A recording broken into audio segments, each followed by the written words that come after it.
At the outset, let's begin today's program with Society Geet, which will be presented by the students of Music Department of SMRK BKAK Mahila Mahavidyalaya.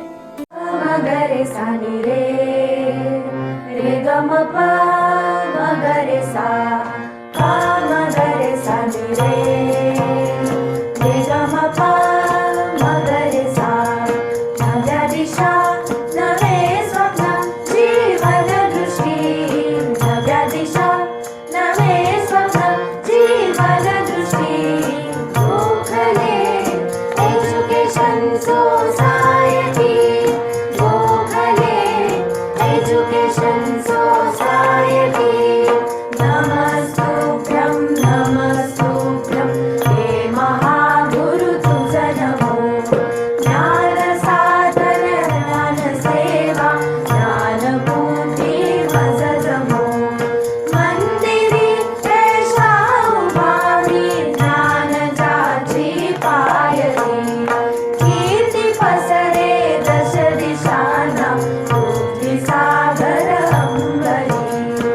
महाराष्ट्री दिव्य जाय आणि रूप हे देखणे स्वरूप सुंदर तेज उजळे दिव्यतेचे चांदणे वर्धिनी विद्या जितेचे परम सुंदर आलय ज्ञानमूर्ती नामदार Gokhale Gokhale Education Society, Gokhale Education Society. वर्ष शंभर सुवर्णाची कोसळाली शुद्धशी ज्ञान गुरु ही देती विद्या देती हो पावन कशी घेतली मी प्रतिज्ञाती जीव हा ज्ञानाप्रती घेतली मी प्रतिज्ञाती प्राण हे राष्ट्राप्रती प्राण हे राष्ट्राप्रती Gokhale education society Gokhale education society नव्या दिशा नवे स्वप्न जीवन दृष्टी नव्या दिशा नवे स्वप्न जीवन दृष्टी Gokhale education society Gokhale education society Gokhale education society.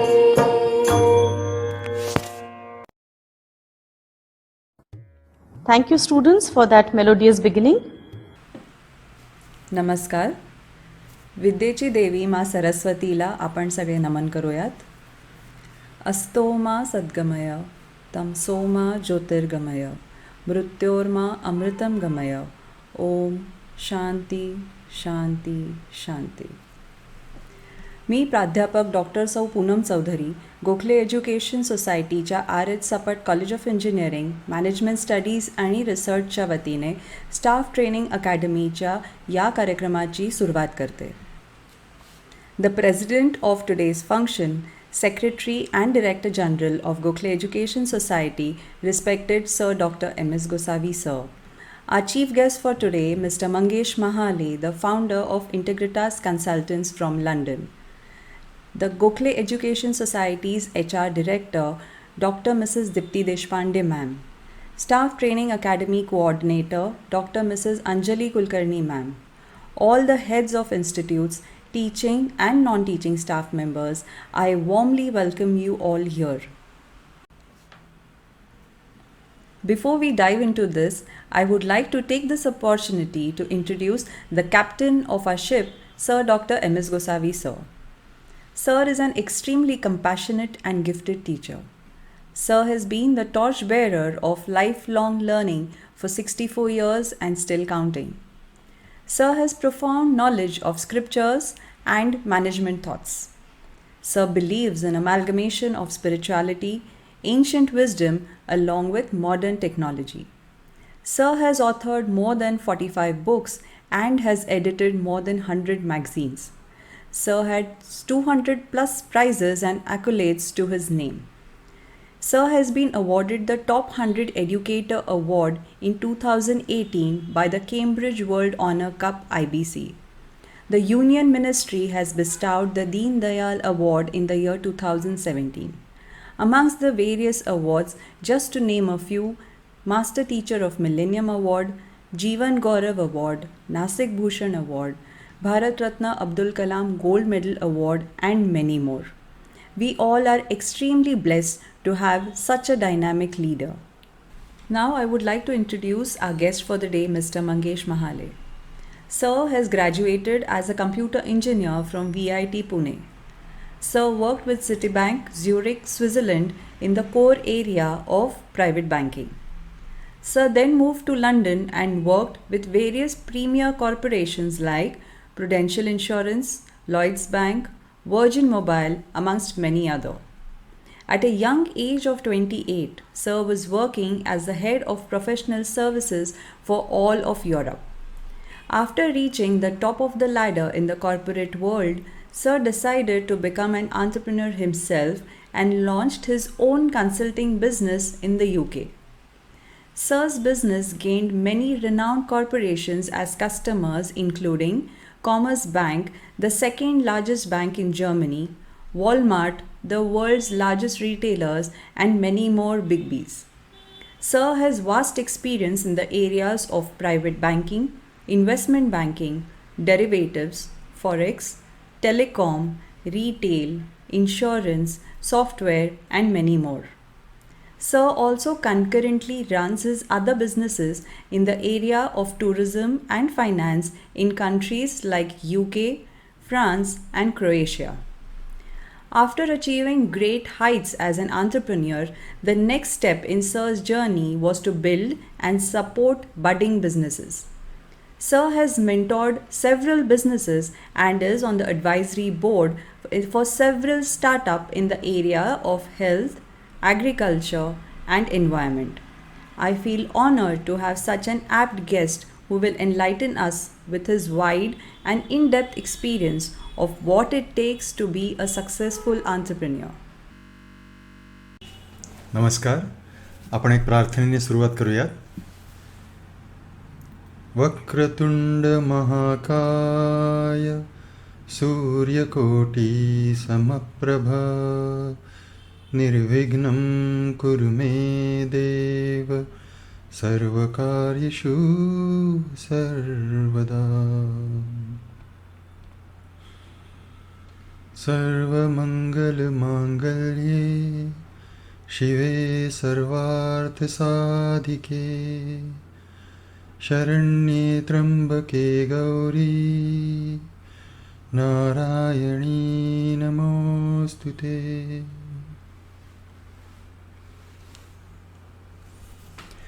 आपण या प्रार्थना का केल्या तेही सांगतो. आधी आपण गणेशाची प्रार्थना करतो. गणेश म्हणजे गणांचा ईश. तर आपण आज या कार्यक्रमासाठी सगळे जे जमा झालो आहोत ते आपण सगळे गण आणि यांचा ईश म्हणजे यांचा देवता तो गणेश. तर सुरुवातीला आपण त्याचं नाव घेतो, त्याची प्रार्थना करतो की आमचा कार्यक्रम नीट पार पडायला आमची मदत कर, आमच्या डोक्यावर तुझा आशीर्वाद राहू दे, याच्यासाठी आपण गणेशाची प्रार्थना करतो. त्याच्यानंतर आपण देवीची प्रार्थना करतो. देवीची प्रार्थना याच्यासाठी कारण ती सर्व काही मंगल करणारी आहे आणि आपल्याला तिने तिचा आशीर्वाद द्यावा या कार्यक्रमाला, त्यासाठी आपण देवीचं नाव घेतो. आता यापुढे आपण कार्यक्रमाला सुरुवात करू. I'm very pleased to be addressing the staff of Gokhale Education Society. I'd like to welcome the head of the society, Dr.Mrs. Gosavi sir, and I'd like to thank Dr. Poonam Chaudhari for asking me to address you today. Let me begin by telling you a little bit about my connection to the city of Nasik and to the Gokhale Education Society. I went to school here in Nirmala Convent High School, and at that time my brother was actually studying at the RYK College. I remember walking past College Road sometimes. I would go and visit my brother at his college. I would look around and be very impressed and think, oh, this is where I'm going to study when I grow up a little. Interestingly enough, my father in the 60s also studied at Gokhale Education Institute, and he was in the BYK college. And a few weeks ago, when I was speaking with him, we were just talking about his younger days and his college days. And at that time, he mentioned Dr. Gosavi sir, and he said that he was a student of sir at that time. So that's my connection to the city of Nashik and to the institute. And once again, I'm very happy to be able to share some knowledge with you today. In our culture, we are taught to address our teachers as Gurudev. The word itself has such depth and meaning. Dev means a bright, luminous being, a being of light. Guru, the word itself, is made up of two components, Gu, which means darkness, and Ru, which means light. So the Guru is the one who takes you from the darkness of ignorance to the light of knowledge.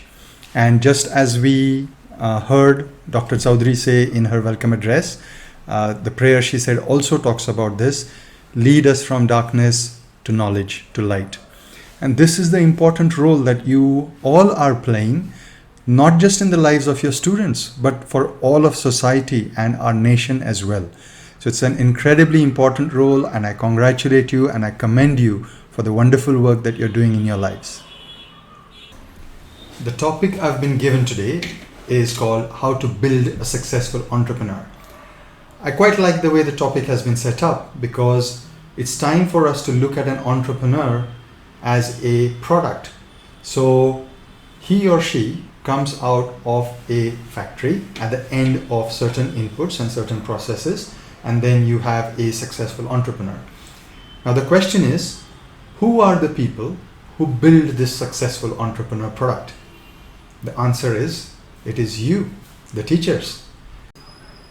And how would you go about creating these successful entrepreneurs? It is with what you teach them. And it's not just what you teach them. A lot of you, as you progress through your careers, you'll be at a place where you will be setting the curriculum that the students will study. You will interact with industry and understand what are the latest trends going on in industry, so that you can decide what needs to be included in the new curriculum, what needs to be let go from the old things which are no longer relevant. And then once you've decided the curriculum, you are the people who are going to train the students by imparting this knowledge to them. After imparting the knowledge to them, you are the people who are going to test that knowledge and make sure that they've imbibed it correctly, that they've understood the nuances of what you're trying to put across to them.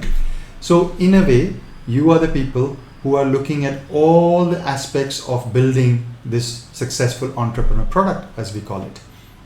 Now, when you started your jobs, right at the beginning of your career, you already had all the skills, all the knowledge that you needed to run this process and develop students as needed at that point in time. That's why you got a job in such a great institute in the first place. Now, as time goes by, the world moves on, things change, processes change, technology changes. So it becomes really, really important for you as the teachers to keep yourselves up to date and to understand what's going on in the world around you. And it's really heartening to see that the institute is conducting staff training to make sure that the staff is up to date with what's happening.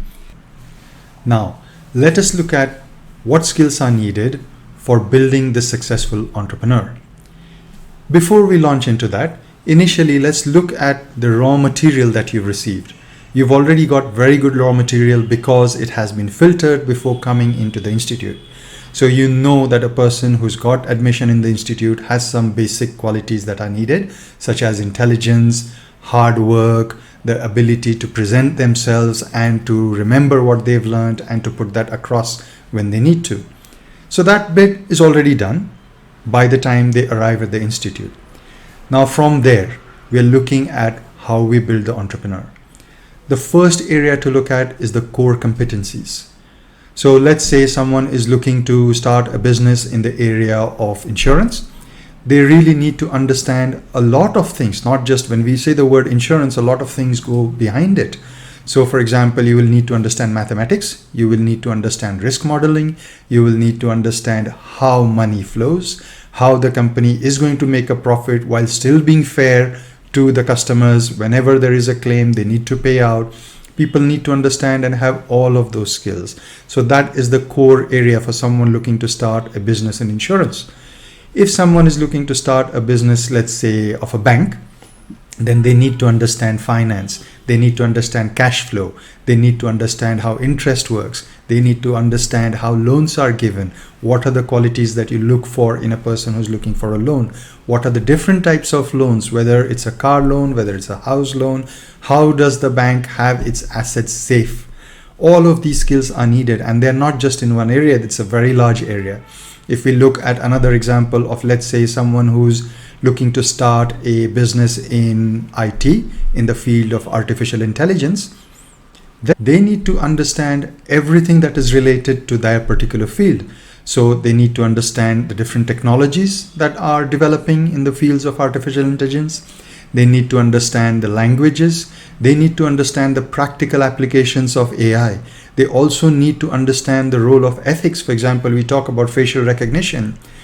It is a very upcoming and very interesting technology in a way, but if facial recognition falls in the hands of dictators, then it is not a good thing. So it is very important for the entrepreneur to understand all aspects of the core area that they are going to be building the business on. There can be actually no compromise on the core skills. Now you, as the teachers, are the people who are going to be imparting these core skills to the students. In order to be able to impart them, you need to be up to date. So any of the examples which we talked about earlier, whether it is in IT, you need to know what's happening in the IT industry. If it's in finance, you need to know what's happening in finance so that you can learn these skills and then impart them to the children. The important thing to remember here is that it's not just about the children, it's also about you. Because at the end of the day, your profession is a very noble profession, no doubt about that. We all talk about our teachers with such great respect and so much love. But at the same time, you also have to understand that the teachers themselves are human beings and they also have their own aspirations. So when you engage with industry and you are aware of the latest developments, as a person, it fuels your own growth. It gives you satisfaction that you are up to date, you are not 20 years behind, you know what the latest things are, and therefore you are serving your students and the country in the best way that you can. In fact, I read somewhere that the new education policy insists on keeping teachers up to date. This is really a wonderful, wonderful way of looking at things. The next skill I'd like to talk about is communication and people skills. So when we talk about communication, people normally tend to think it's about being able to express yourself, present your ideas, and so on. This is very true, but this is only half of the story. So let's talk about the other half of the story first. Communication is 50%, perhaps more, about listening. Why is it about listening? Because think about an entrepreneur who's looking to launch a product into the market. He first needs to understand the market. He needs to understand what products are currently there that could be competitors. He needs to understand what is it that the current products are missing and how can my product stand out. So this means looking, observation. It also means listening to people and the problems they're facing and then coming up with a solution. So unless you listen, communication isn't really happening. When having a discussion, for example, most people think listening is about just listening to respond. But that is not the case. Listening should be listening to understand. When you understand the other person's point of view, their problems, their issues, you are able to come up with a solution, or in this case, a product that is going to resolve their pain. And when you do that, your product is going to be successful because you've listened to people, you've taken in what they want, and then you've created something that is useful for them. And you're continuing to listen by taking their feedback and constantly improvising your product. An entrepreneur will have to do this communication at many different levels. For example, right in the beginning, when he's discussing his idea with perhaps his mentor or his friends, this is where he needs to express himself clearly and say, what is it that he visualizes? What is it that he is looking to create? Then comes the team who's going to build the product for him. No person builds anything alone. They always need a team around them. So he needs, or she needs, to be able to communicate to the team exactly what it is that they visualize, what they would like to see. And they need to take in feedback. Again, the listening loop comes in, where they listen to the team and understand what is possible, what is not possible, take their advice, and so on. Going slightly ahead, let's say the company needs some investors to pump in some funds. Then again, communication comes into play. The entrepreneur needs to be able to convince investors why their idea is good, and they need to listen to ideas and advice from venture capitalists who give them, based on their real life experience, who give them feedback and say, this is what your product should do and this is the danger that you should avoid. So again, it's a two-way communication, listening and expressing as well. Then once the product is launched or about to launch, the entrepreneur needs to take care of communication to potential customers and to understand what it is that they need. We've already done the research on that. Now we're trying to tell people, hey, look, I've listened to you and here is a product that I think is going to solve your issues. So that communication, whether it happens through advertising, whether it happens online, through social media, traditional places like newspaper or TV or whatever, the entrepreneur needs to be able to communicate. Even if it means that they are going to use, let's say, an actor or somebody else to do the communication for them, it is important for the entrepreneur to be able to express what is it that I want to communicate with my product. So communication becomes a really important aspect of an entrepreneur's life skill. Now, when it comes to imparting these skills to students, I'm aware that some of the staff on the call will be experts in this field. For example, if you're teaching journalism or mass media or communication, obviously you know this subject inside out and you're very qualified to explain these concepts to your students. But we're talking about students who are going to be entrepreneurs, could come from any field at all. So they could be studying IT. They're not in the communication business, so to speak, but they also need to learn how to communicate. And how is that best taught to the students? It's best taught by demonstration. For example, if I am working in material sciences, I'm studying some in-depth problem in the area of physics, and I go to my professor and I ask him some questions, some doubt about my research. The professor needs to demonstrate to me that he's actually listening to me properly. He's trying to understand where I'm failing or where I'm finding a block. He also needs to work out in his mind how my question is perhaps different from 1,000 other questions that he's had from so many students over the years.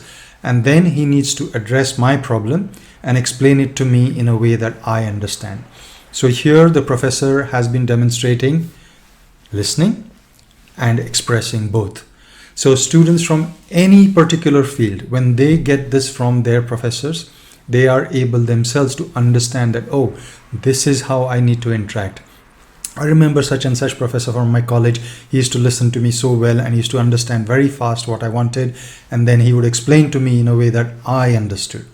And this is where the students will learn the soft skills of communication from all of you.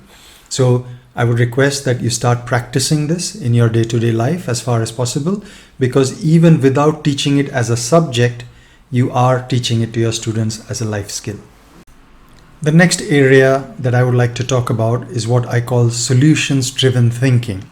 What do we mean by that? People, when they're going about their daily lives, normally they'll come across some kind of obstruction, some kind of problem. And there's one of two ways that most common people will deal with it. One person is the one who's given up, who just says, oh, this is what it is, what can I do?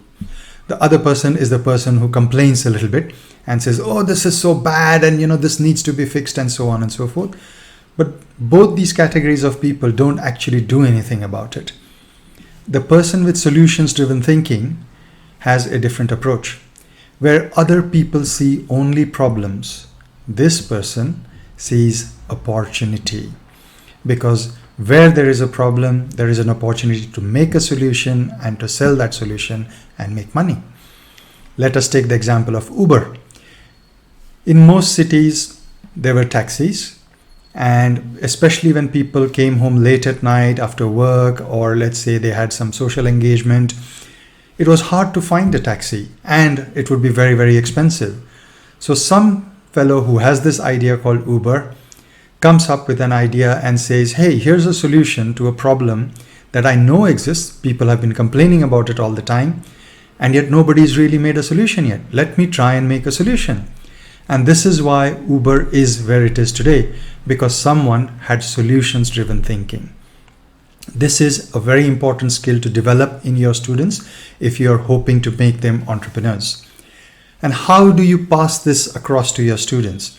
By inculcating those things yourselves first. And in order to teach children or to learn solutions-driven thinking yourself, you don't really need to do a course on it. You just need to open your eyes and open your minds. How do we go about it? For example, let's say right now the monsoon season is going on in India. There's a lot of rain, and with the rain comes a lot of flooding. Now, we always talk about how the city authorities should be taking care of the flooding and so on and so forth, and how every year they don't do anything and so on. Now, if we try to just start thinking about how can I as an individual contribute to the solution. First is, if I stop using plastic and if I stop dropping plastic litter on the road, it's not going to find its way into the drains and it's not going to choke the drains, and therefore the choking will be reduced. Now, if all of us do this together, then obviously that's one major part of solving the problem of choking drains. The other thing is, if we go to our civic authorities and complain and say, look, we face this problem every year and we want you to do something about it. The third one is to go to politicians and say, hey, you are a local representative and we have this problem every year. So, if this thing happens again this year, I really need to think whether I should vote for you or not. So that is solutions-driven thinking. You may not necessarily find the solution immediately, or you may not fix everything immediately, but at least you've given it a try. Let's look at another thing. When there is waterlogging because of the monsoon, what is the first inconvenience that most of us face? Of course, we can't travel. That is a big inconvenience. But the other big one that affects us at home is loss of power supply. And why does loss of power supply happen with flooding? Because in order to prevent loss of life, the MSEB, they will shut off electricity supply in certain areas. Why is the supply shut off? It's not because the wires are broken all the time. It's because a lot of times the generators, the DPs, they are at a very low level, and as the level of water rises, it starts to come dangerously close, and therefore they decide to shut down the electric supply. Now, what if we went to them and we said, hey guys, whoever the local authority may be within the MSEB, or perhaps one of us has contact with a minister somewhere, and we can tell them, why don't you change your process so that the DPs are installed maybe 10, 12 feet above the ground. So even when there is waterlogging, you don't really need to shut off the power supply completely. If you look what happens abroad, rarely, in countries with a lot of snow, with a lot of rain, with a lot of water, with a lot of flooding, it is extremely rare that the telephone lines may be down or the power may be down. So human beings somewhere have found solutions. And why is it that we, despite being the 5th largest economy in the world, and despite having such a huge history, a long, perhaps the longest in the world, history of innovation, why is it that we are suffering from such small things? It's simply because we've learned to accept the status quo, and we just feel, oh, I can't do anything, or we don't think about the solutions. We just get blinded looking at the problems. So let us first practice solutions-driven thinking and ask our children to do the same. All the students, when they start thinking in this way, they're going to start building products that society really needs, products that the nation needs, products that the world needs. And by creating these solutions, they're going to be successful themselves, and they're going to make life much easier for humanity all over the world.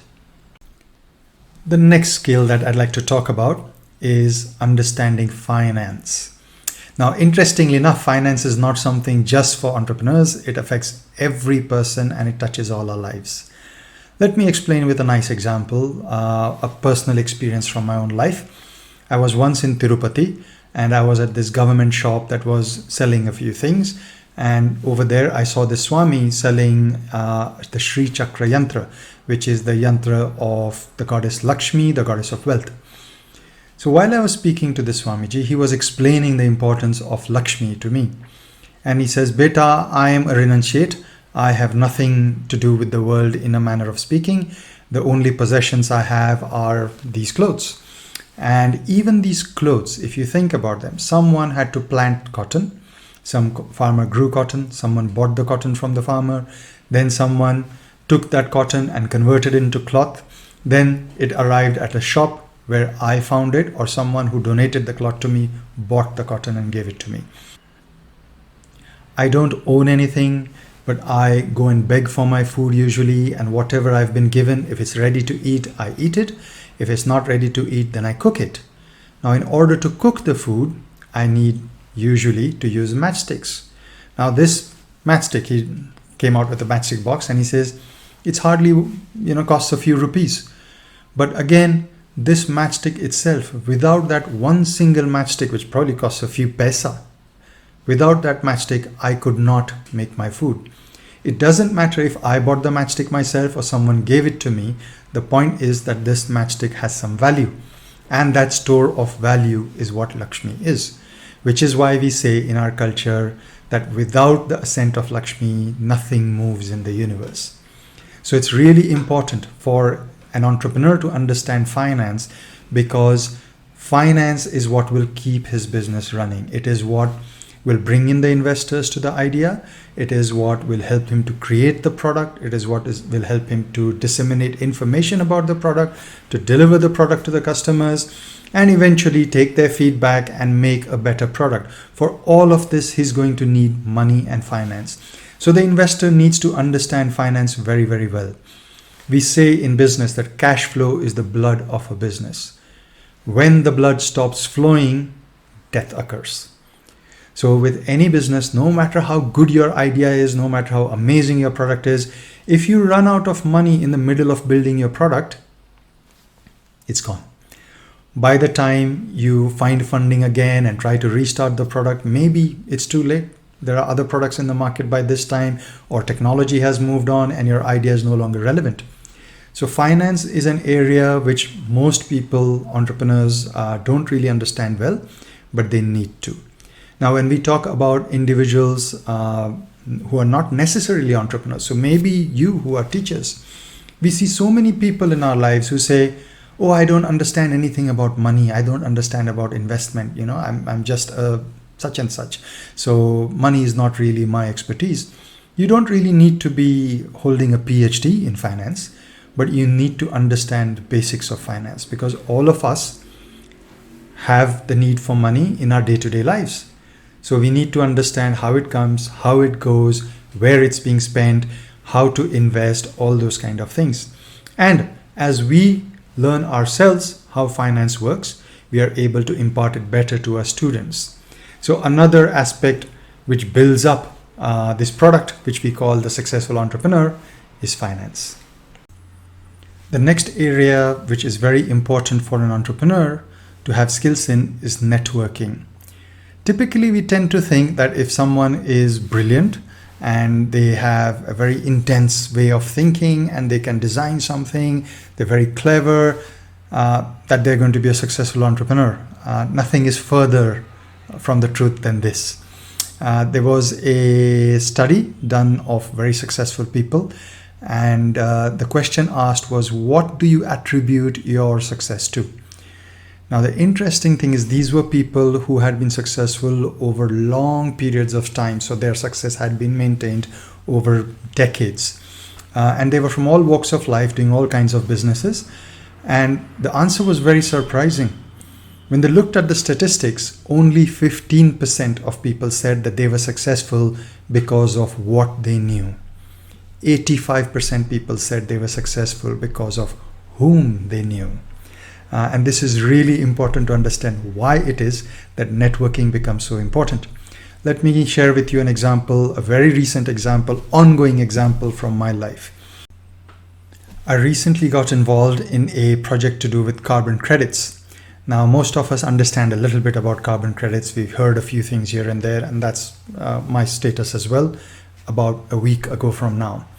But when I understood that this is an area that I need to be working in, you have to understand that as a consultant, this is what I do.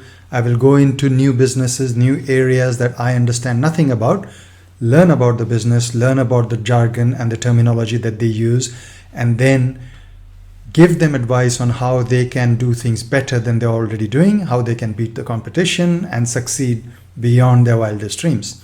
So in order to be able to do that, I need to know a lot of people. Coming to this carbon credits idea, when I sat down and read a little bit about carbon credits, after that I started thinking, who do I know in this field? And I suddenly, just spending a few minutes of quiet time, I was able to come up with a big list of people. I contacted a friend of mine from London who's now in Mexico. She's been working in the field of carbon credits for the last 15 odd years. So I contacted her and understood from her how things work.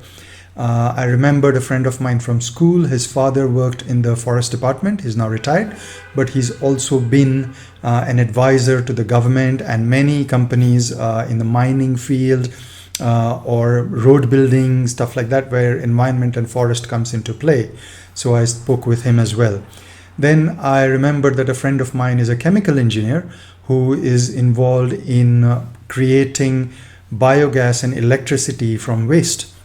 So it could be waste from farms, it could be waste from restaurants, it could be waste from sugar factories, it could be waste from poultries and so on. So I contacted him and I found out more about what he could do. Then I thought about a friend of mine who's working with Adivasis, helping them to make some income by planting mango trees. Then I thought about a friend of mine who's a politician, and she has 50 villages under her and she wants to do something for women.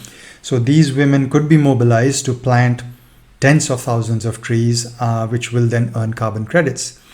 So thinking about all these things, it is simply because I took the time to sit down and think about the people that I knew.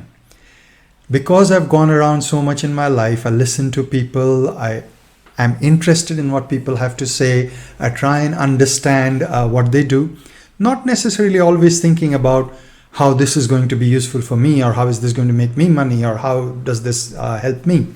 It's more about simply keeping an open mind, listening to people and having these 5 magic words, as I call them. Hold them in your heart all the time. How can I help you? So if I'm constantly thinking about how I can help people, then I'm naturally inclined to ask them what it is that they're doing. So then I understand more about their field of work. I ask them about their challenges. So I understand more about what challenges are being faced currently in that area of work in the world.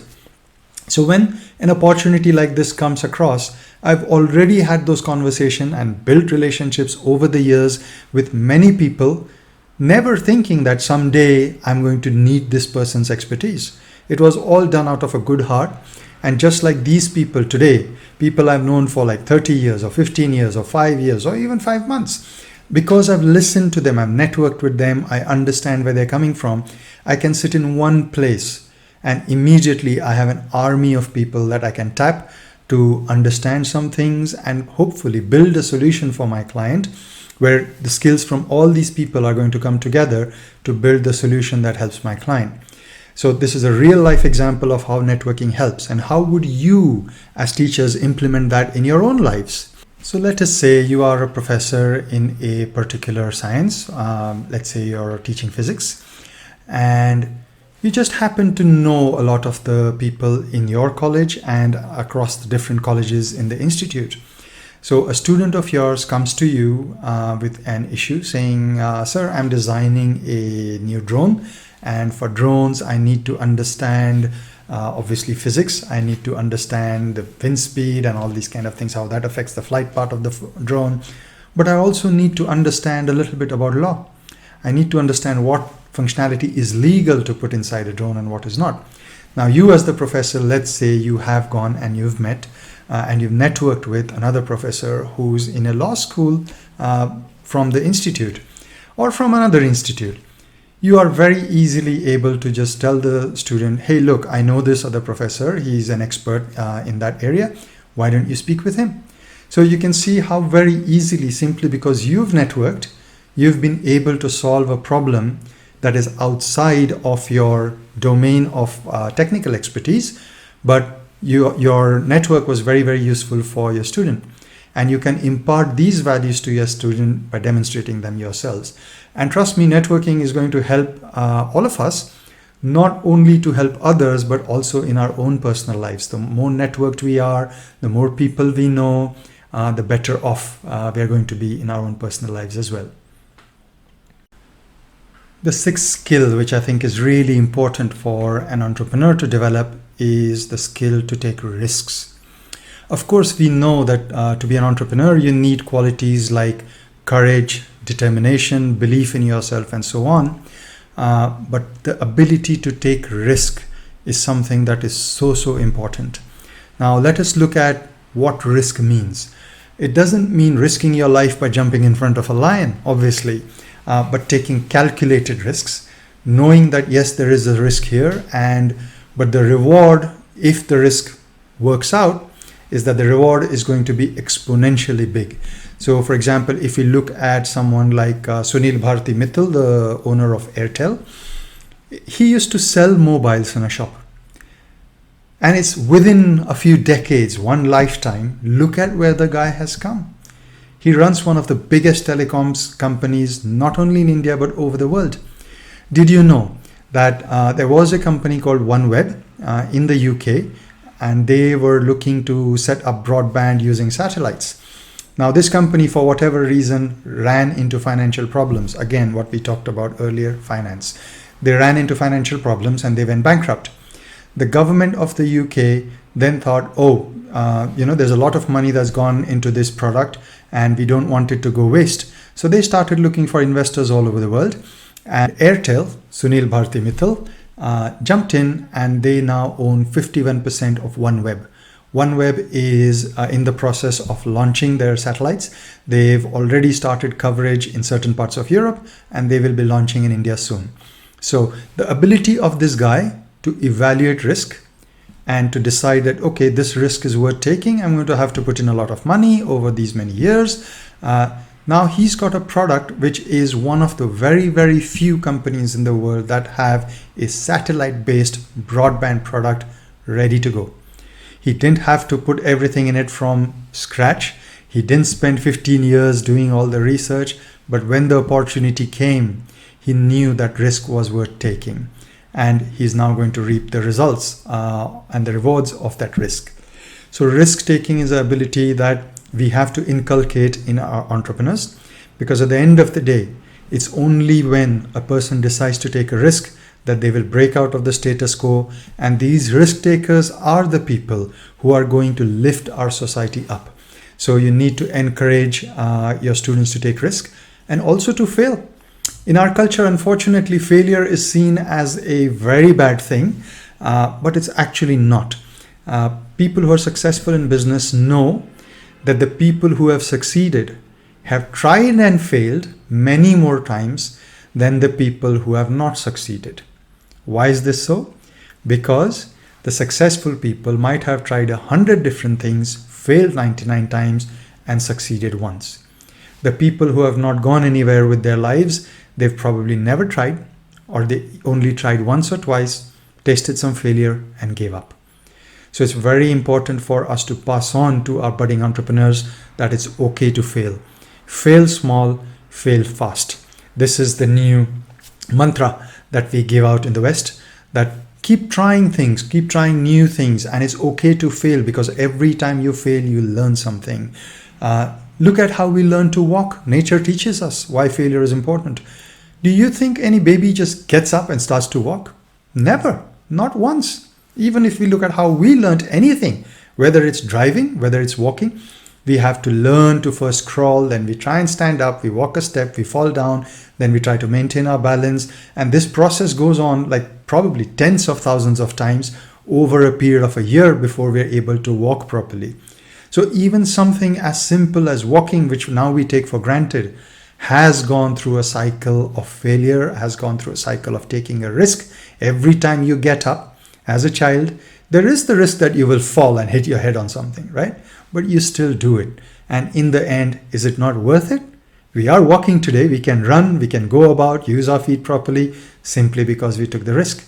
And this is how we have to make our entrepreneurs unafraid to take risks. Tell them it's okay to fail. Tell them that every time they take a risk and fail, they're not losing. They're actually becoming wiser. They're earning more wisdom, more knowledge. And the next time they start something, they will come from that place of knowledge and do better, and they will win. This is what I would like you to pass on to your budding entrepreneur students. The seventh and final skill and quality that I think an entrepreneur needs to have is integrity. What do we mean by integrity? It means acting in a way that is in harmony with your stated intention. So let's understand this with an example from a business house that I respect a lot, the house of Tata. Everyone in India knows what the name Tata means.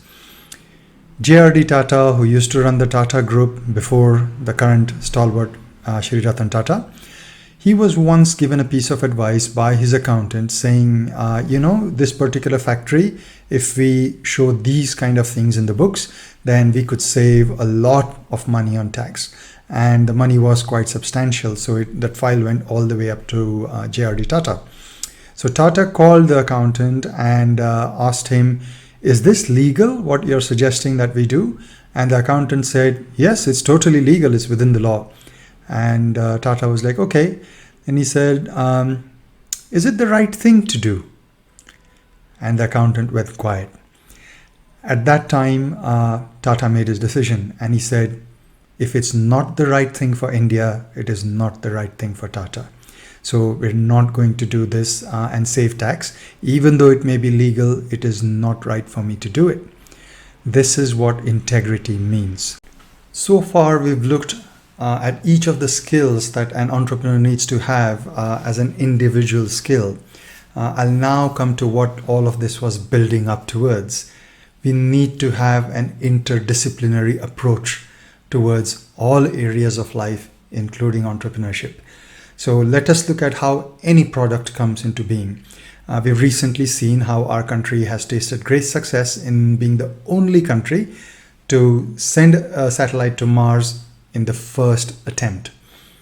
Think about what it takes to make something like that. You need knowledge of software, electricals, electronics, weather, geography, material sciences, finance, people management. Everything literally under the sun comes together. All these skills, all these people, they come together to make that thing happen. If we look at, on the other end of the spectrum, something as small as a mobile phone, to make that mobile phone, you need to understand mathematics, you need to understand chemistry, your battery, your electronic circuits, you need electronics, you need to understand electricals, so many different things. So any product that is worth making typically is made with an amalgamation of interdisciplinary skills. This is why the entrepreneur who is built to be a successful person, we need him to have all these different kinds of skills. I hope this session has been useful, and the next time we meet, I would love to hear that there are many projects being run under Gokhale Education Society, people coming together from different colleges, different branches, the students, the professors, other staff coming together, and they've all created a wide plethora of products that are going to be useful to make the lives of people in our country and all over the world much easier. This will help to uplift not just the people involved in these projects, but society as a whole, our nation as a whole, the world as a whole. This is what I would love to see when we meet next. If you need any help or inputs from me, I will always try and make time. Thank you so much for your time. I appreciate very much the opportunity to address the people who are helping to build our nation. I wish you all the very best. Jai Hind. I'm extremely thankful to our guest to spare his valuable time and guide us today. I warmly welcome you and thank you once again for your time. The price of success is hard work, dedication to the job at hand, and the determination that we have applied the best of ourselves to the task at hand. Gokhale Education Society is blessed to have an enriched legacy of such dedicated teachers. Today, we felicitate Dr.Mrs. Manisha Rani on the occasion of her superannuation from her services to the teaching field. Madam is MA, PhD, MPhil, MPM, B.Ed, During her tenure of 39 years, she worked as Associate Professor, Head of the Department of Sociology and Vice Principal at GE Society's SMRK BKAK Mahila College. She shouldered the responsibility of the role of the principal at Society's Sir Dr.Ms Gosavi College of Commerce, Kushinagar since May 2016 to 2022.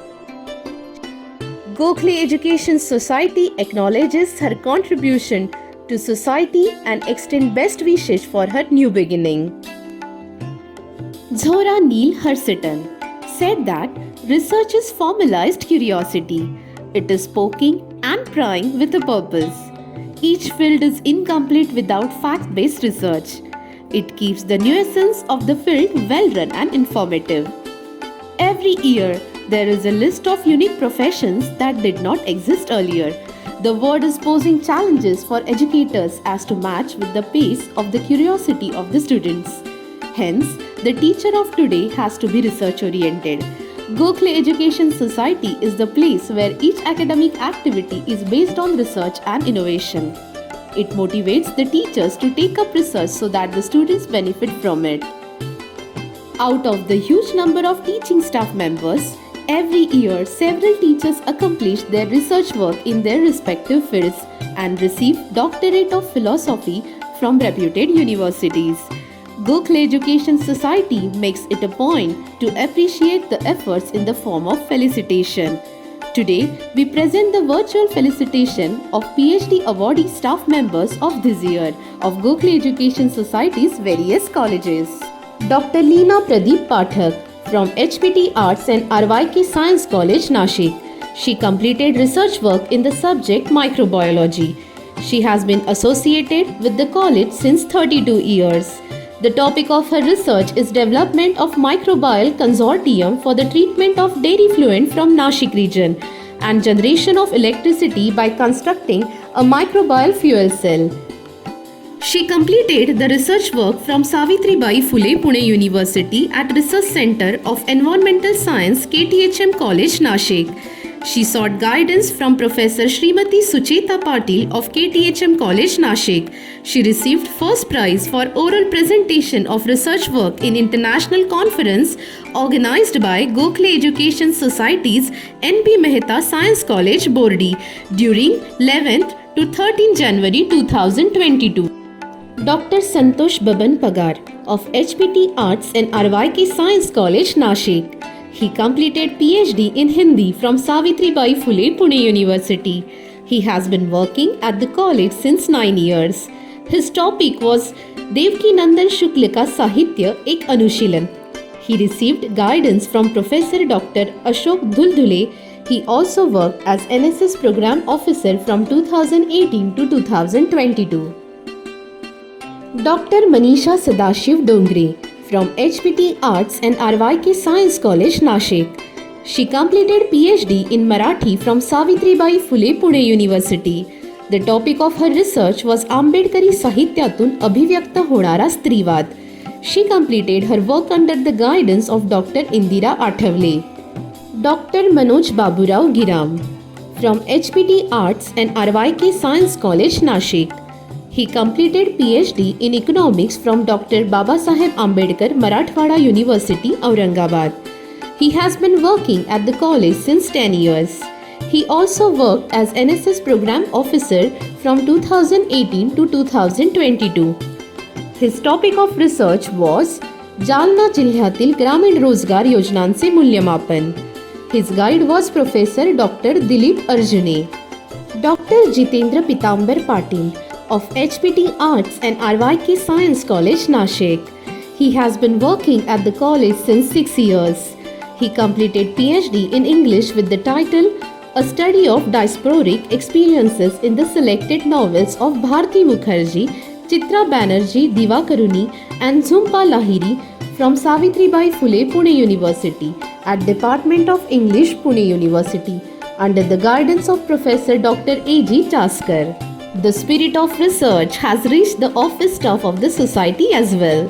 We are happy to felicitate Shri Hemant Subhash Bhausar from HPT Arts and RYK Science College, Nashik, who pursued his research in the subject history from Swami Ramananda Tirtha Marathwada University, Nanded, at the Department of Social Science Research Center under the guidance of Dr. D.D. Kolekar. The topic of his research is Nashik शहराचा शैक्षणिक इतिहास एक अभ्यास सन 1900 ते 2000. Dr. P.S. Kulkarni, Vice Principal of BYK College of Commerce. He completed his PhD in Banking and Finance with the topic A Microeconomic Study of Small Industries Development Bank of India since 2001 under the guidance of Dr. S.M. Tupe from BYK College of Commerce, Nashik. He has been associated with the college since 27 years. Dr.Mrs. Sangeeta Santu More from BYK College of Commerce. She completed her PhD in economics with the title Social Economic Problems of Women Workers in Unorganized Sectors in Nashik City under the guidance of Dr. Vijay Kumar Vavde from HPT Arts and RYK Science College, Nashik. She has been working in the teaching field since 23 years. Dr. S.S. Khemnar from BYK College of Commerce. He completed his PhD in marketing with the title उत्तर महाराष्ट्रातील कृषी प्रक्रिया योग्य शेतमालाचे उत्पादन व विपणनाचा विश्लेषणात्मक अभ्यास under the guidance of doctor JR. Bhor. Doctor Rohit Bhagwat Pagare from RNC Arts, JDC Commerce and NSC Science College, Nashik Road. He has experience of 15 years in the teaching field. Completed his PhD in the subject of accountancy with the title An Analytical Study of Changes in Income Tax Act 1961 for Non-Corporate Assessees from Savitribai Phule Pune University at BYK College of Commerce Research Center, Nashik under the guidance of Dr. Sunil Joshi. Dr. Nitin Ramesh Joshi pursued his PhD in accountancy from RNC Arts, JDB Commerce and NSC Science College, Nashik Road. He has been working in the teaching field from 15 years. The topic of his research was Accounting for Investments and Investment Avenues Selected by Investors in Nashik District from Savitribai Phule Pune University at BYK College of Commerce, Research Center, Nashik under the guidance of Dr. Sunil Joshi. Dr. Pankaj Dayananda Pandagale, Head of the Department and Assistant Professor of Department of Accountancy from Dr. T.K. Tope Arts and Commerce Knight Senior College, Mumbai. He has been working in the teaching field since 16 years. He pursued his PhD in accountancy. The topic of research is a study of cost analysis of power supply companies in Mumbai city. He completed PhD from Department of Commerce, University of Mumbai under the guidance of CMA Dr. Kinnari Thakkar, Professor, Department of Commerce, University of Mumbai.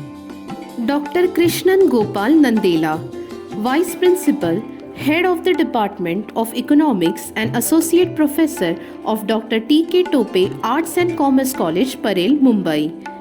He has 33 years of experience.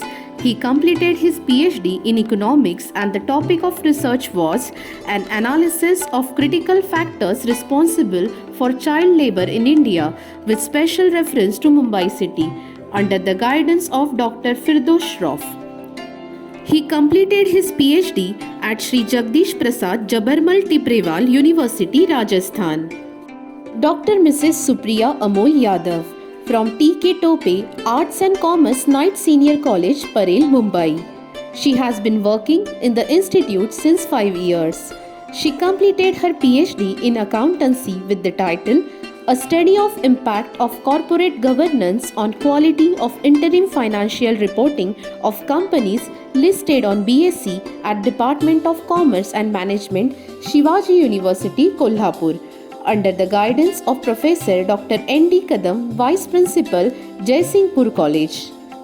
Dr. Vijay J. Desle from N.B. Mehta Science College, Bordi. He has 16 years of experience. He pursued PhD in chemistry with the title Synthesis, Characterization and Biological Studies of Hydrazide Derivatives from University of Mumbai. His research center was Government of Maharashtra's Ismail Yusuf College, Jogeshwari, Mumbai. He achieved his dream under the guidance of Professor Ramesh Yamgar. Dr. Rajesh Krishnalal Mundotia from N.B. Mehta Science College, Burdi. He completed his research work in the subject physics. The topic of his research was studies of multi-component and multi-layer coating prepared by vacuum arc process for application to tools and components. He sought his PhD degree from University of Mumbai under the guidance of Dr. Tatya Rao Gurudev, BOS member of University of Mumbai, Vice Principal and Head of the Department of Physics of N.B. Mehta Science College, Bordi. Dr. Poonam Chaudhari from R.H. Sapet College of Engineering, Management Studies and Research, Nashik. She pursued her PhD degree in the subject Computer Engineering from Symbiosis International University, Pune. The topic of her research was Improvising Machine Learning Algorithms for Cancer Classification. She also has to her credit publication in Science Citation Index Journal with impact factor of 3.62. Dr. Josna Bhausaheb Dighi of N.B. Thakur Law College, Nashik. She completed her research with the title Women's Right to Property in India, a comparative study at Department of Law, Savitribai Phule, Pune University, Pune. Dr. Naresh Wagmare guided her for the research work. Hearty congratulations to all the researcher teachers. May the spirit of inquiry keep burning within them forever. Thank you, everyone. I request President of the function, Sir Dr. M.S. Gosavi, to bestow us with his blessings. We have just now heard the traits and qualities which go to make an entrepreneur. And these are all necessary and important. However, it has been noticed that even with these qualities, one can think of, the success is not guaranteed. Failure may be there. And it has been emphasized that we have to live with the failure. It is out of failure that you can become successful. We can build up another aspect of this phenomenon. That an entrepreneur should be one who takes risk with understanding, who does things for creating a better society, building a better world. And if this is what entrepreneurship means, it is automatically followed that there should be every time reaching new heights and least failure in the process of developing an entrepreneur. And this is how many modern entrepreneurs have acquired optimistic and holistic personalities. There is enough time to think earlier, discuss it, interact with the people, understand the different ramifications, calculate the risk which is going to come based on the experience of persons who have already done certain things. If that is not put to use, what is the use of becoming an entrepreneur on the basis of experience of others? And therefore, a new modern entrepreneur has to be one with a optimistic mind, giving zero failure. If you fail even 10% part of it, you are not thought completely of the project in which you are plunging in. So it is necessary and it is possible in the modern times based on the experience of the people who have already become entrepreneurs. And there is a big list before us in every field. A new entrepreneur, a budding entrepreneur, should also think that he has to produce success and nothing but success. He has to be little different than what has been done earlier. This is the test of entrepreneurship. Entrepreneurs are born and not made this year. This is partly true and partly untrue also. Entrepreneurship can be developed on the basis of experience of others and developed on the basis of readings that you have already before you. And therefore, entrepreneurship is something which is not an uncertain thing. It must become a certain product of doing certain qualities, presenting certain qualities. Entrepreneurship can be in number of forms. It cannot be merely having a new product that you produce and entrepreneurship is seen. Even in the product which is available, if you little change the size, the shape, the taste, that is also entrepreneurship. So entrepreneurial traits are a unlimited value to be added to the product constantly with the help of new knowledge, new techniques, and new approach for doing a particular thing. Systems are already there and products are already produced with quality and with least cost also. How are you going to then make your product a little different and say that we are having this particular aspect of it? So this is possible only when you think of producing a product by giving a service which otherwise was not known, otherwise was not available.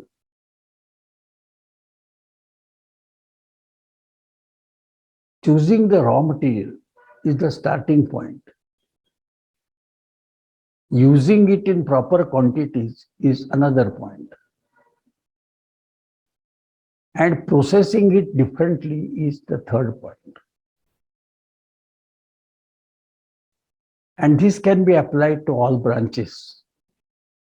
Even if we are in the knowledge industry, we can show entrepreneurship and create a sort of a new product with the help of understanding, interpretation, and meaning that one can attach to whatever is being done. So entrepreneurial traits,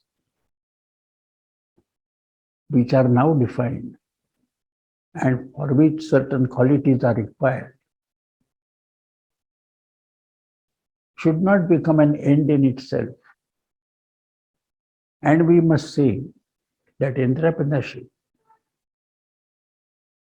even in certain aspects, changing the taste of it, the color of it, the size of it, also comes into the picture and helps you for a larger entrepreneurial product which we are going to produce differently.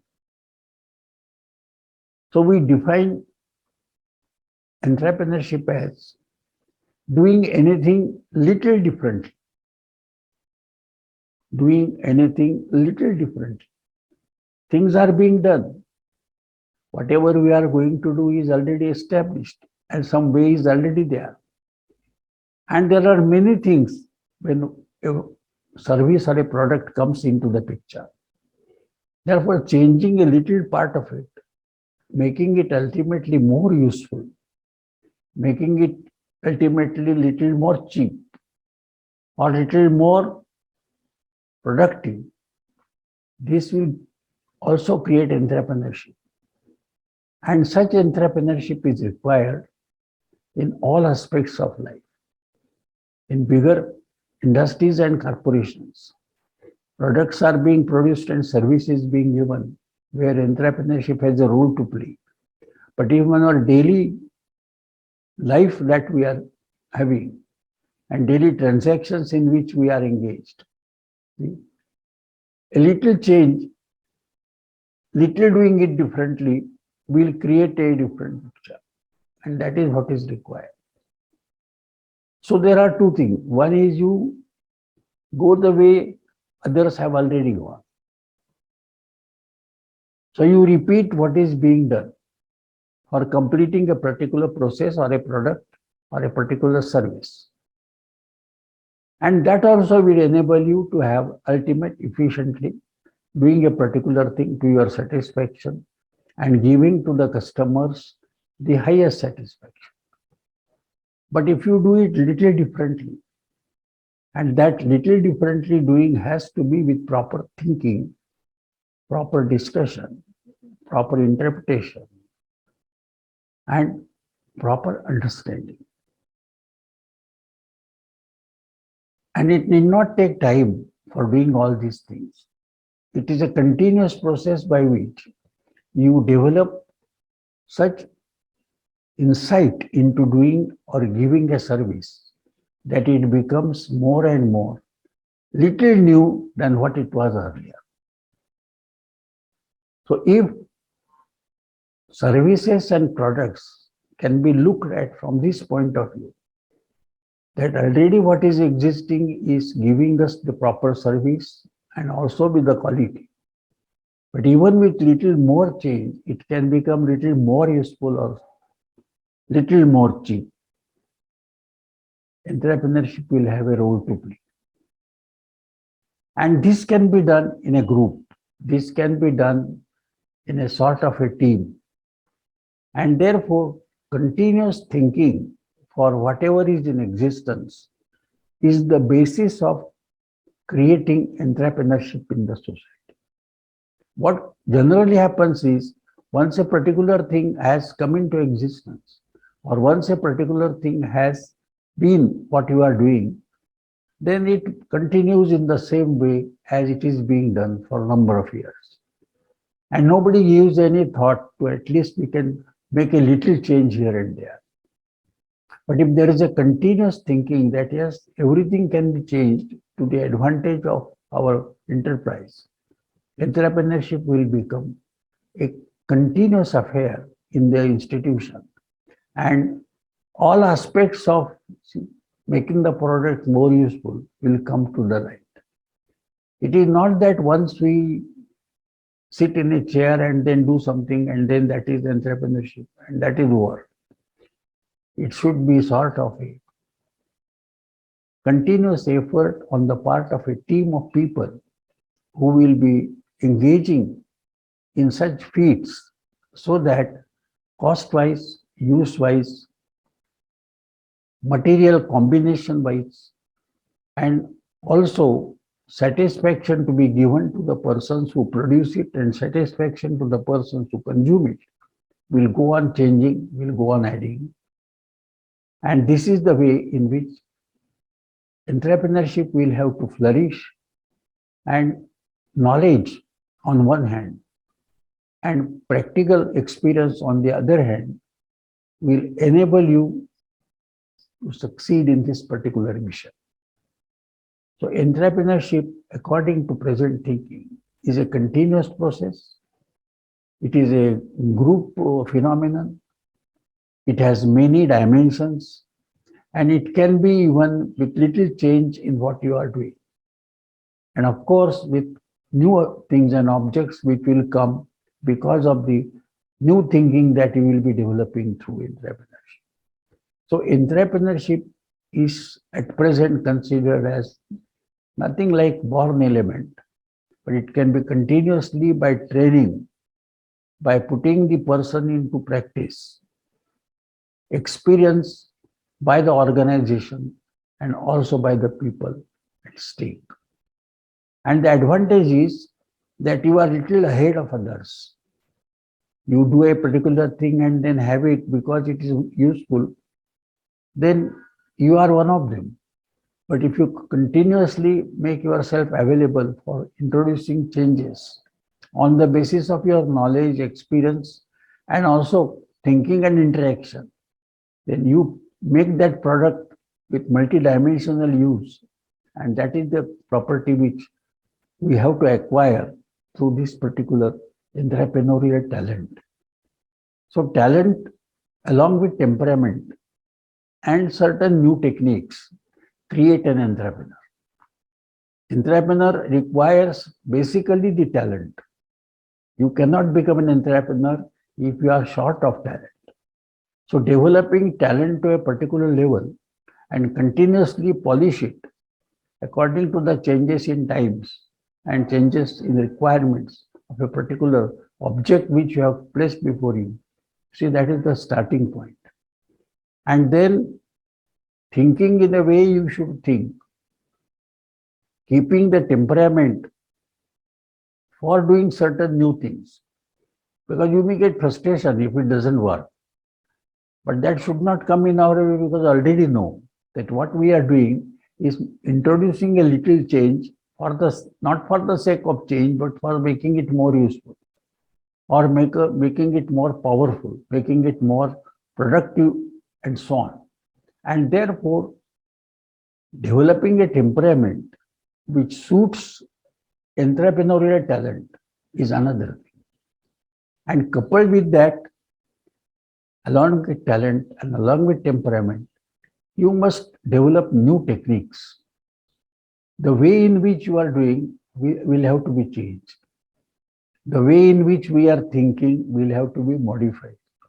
And this goes on because of the new knowledge which is coming, because of the new groups which you are forming, because of the new raw material products which are available, and because of the requirements of the society, where you see, you think differently and therefore you create that particular product. So it is from this point of view that talent, temperament, and techniques will develop entrepreneurship in the society, which is required. So it is not correct to say that entrepreneurs are born and not made. Maybe that is true for many things. And a part of thing maybe you see, if you are little having qualities, your birth, see, you may have an advantage. But such qualities can be developed. Such qualities can be given by training, by education, by experience. And these are the different methods by making experiments. You see, it is possible to create new things, new use of products, new look at the things which are already available. By merely, see, living with them, understanding with them, and putting them into the market where you get reactions from different people. So the consumer's response, the market response, the persons who visit their response also enables you to have a new outlook. And once this tube gives light in a different way, entrepreneurship can flourish. So entrepreneurship is something which can be developed, which can be nurtured, and which can heighten, you see, the excellence in the product and its use for the society at large. And that is how we look at entrepreneurship in a corporate form, in a group form, or even in an individual form. So that is how entrepreneurship should be taught and should also be brought into existence. A number of things which exist. If you take a product like, for instance, say, an article, the product of the article has a number of aspects. And if you change any one single aspect, color, for instance, that you are using, use to which that product is put, the handling in which the product is being done, and many other things, depending upon the product of which we are talking. See, entrepreneurship can be developed, and that will enable you to have more satisfaction enriching satisfaction. So we look to entrepreneurship from that point of view, and definitely say that entrepreneurs are not bought, but they can be made. Namaskar. I am here to propose vote of thanks on behalf of Gokhale Education Society's Staff Training Academy. Every month we organize such event wherein the entire staff of Gokhale Education Society benefits from the scholarly thoughts of the guests.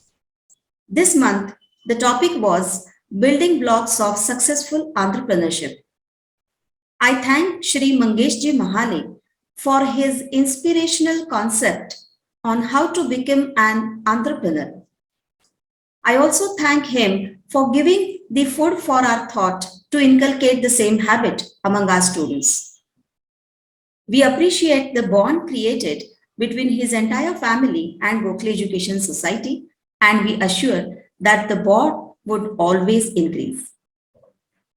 Honorable Sir Dr. Ms. Gosavi, Secretary and Director General of Gokhale Education Society, is the storehouse for energy and enterprise. I thank Sir for his inspirational words. Every event needs meticulous planning and ideal execution. Honorable Principal Dr.Mrs. Deepti Deshpande, Human Resources Director of Gokhale Education Society, has always been with us for the planning and execution. I thank Madam for the same. I thank Dr.Mrs. Anjali Kulkarni, Coordinator of Staff Training Academy, for her guidance. I thank Dr.Mrs. Leena Bhat from VYK College of Commerce and Shri Pushkar Padekar from HL College, Ozar, for their technical support. I thank Dr. Poonam Chaudhari for the introduction and welcome speech. This event was organized by RH Sapat, College of Engineering, Management Studies and Research. I thank Principal P.C. Kulkarni and his entire team for the support. Staff Training Academy congratulates all the PhD holders and wish them success in their future endeavors. I thank the entire staff of the society for always being patient and attentive listener for the entire series. I thank everyone once again. We will meet next month. Till then, thank you and namaskar.